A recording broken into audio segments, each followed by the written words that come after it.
Do you remember the first day that you were shot at by a German? Oh, yes, I do. Tell us about that. Well, that's just all it was. See, let me tell you first this. I had three of us in my crew.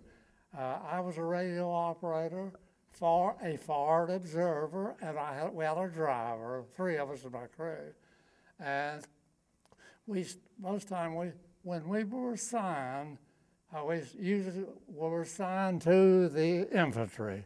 We stayed up with the infantry, and if they needed a fire on a target somewhere for an invasion, I'd run on the radio. I would send back the message, the distance.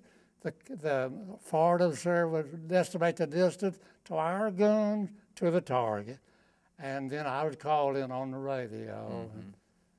What's it like to be shot at? Well, it happens that quick. You already have time to think about it. Mm-hmm. Mm-hmm. Tell us how you were wounded. Okay. Now it's going to take a little bit. Well, let's hear it. That's what we're here for. We were sitting on the border of the German and German border in France, and we were called during the night was headed to Belgium, for the battle of the Bulge. But anyway, we traveled all night. We went into Luxembourg, and there is where we bivouacked, and that's where we worked, out of Luxembourg. And Luxembourg is what the city now. And we stayed there, and then on February the 7th and the 8th, we were attached to, I believe it was the 29th Infantry Division, a little town called Echternach, down on the Sewer River. And the river was up. It wasn't a big river, but it was full of water. And so we were scheduled to go off with that on next morning, the 7th of February, 1945. And we were taxed to the 29th, and we were going to have to go across the little river, and engineer brought us assault boats. He brought you a what?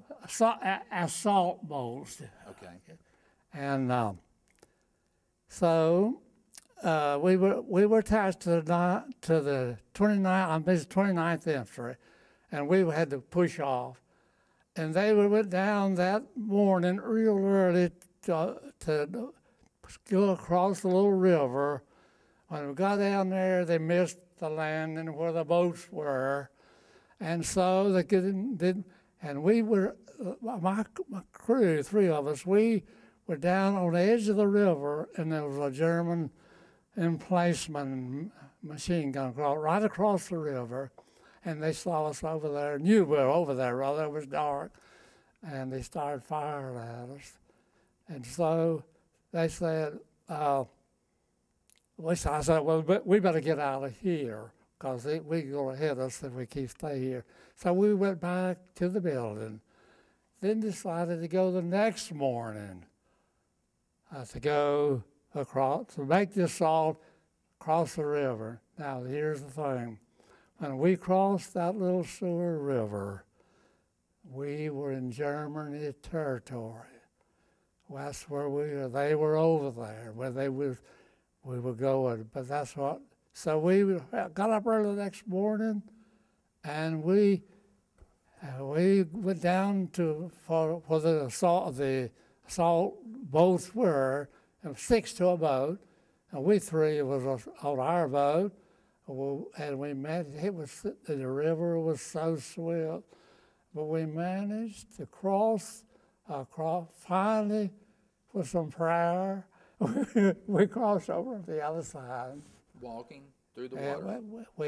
We got across, and some of the boys, the whole boats were hit. The German knew we were coming across there. and they throwed everything they had on us. And then we got across on the other side, 3 of us, our outfit. We started across the hill. And so the Germans knew we were going, it was still dark. They knew we were going across. They started firing on us. And so we had to kind of move and separate. And I got separated from my officer, Lieutenant George Buck, and my driver, Charles Shea.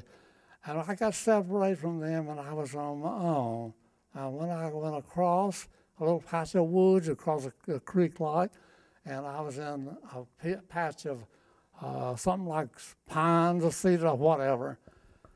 And then I was there, and I decided that I was going to have to get out of there. It was beginning to get early the next morning. And I moved from where I was up, I don't know, it's probably 9 or 10 o'clock, whenever, and I got up the edge of those woods.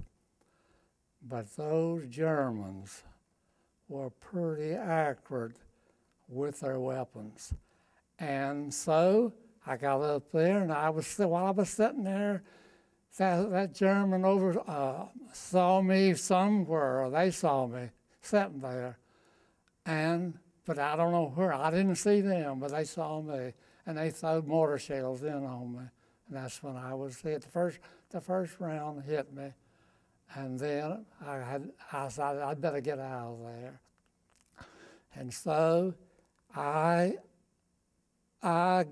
started running. I didn't know exactly where our outfit was, and I ran across up a hill and got to the top. I saw helmets up there, but I thought it was German helmets. But first, then I could tell it was our boys' helmet, and I hollered and told them how it was that I ought to come on up. And I asked them where my outfit, Shay and Buck, was, and they said they're right back here, and they're digging a foxhole. And so that's when I got after that. Later, and then when I went back to the outfit, of course, I got infected from that shrapnel wound in my hip. Where was the shrapnel wound at? It was in my hip. It's still there. Is it? Yeah. They said about taking it out, but the surgeon told me, said, no, I wouldn't touch that for nothing. It's embedded, so I'm just going to leave it. So it's there. So it's a constant reminder Yes. of that day in February. Yeah, I feel it. Rheumatism.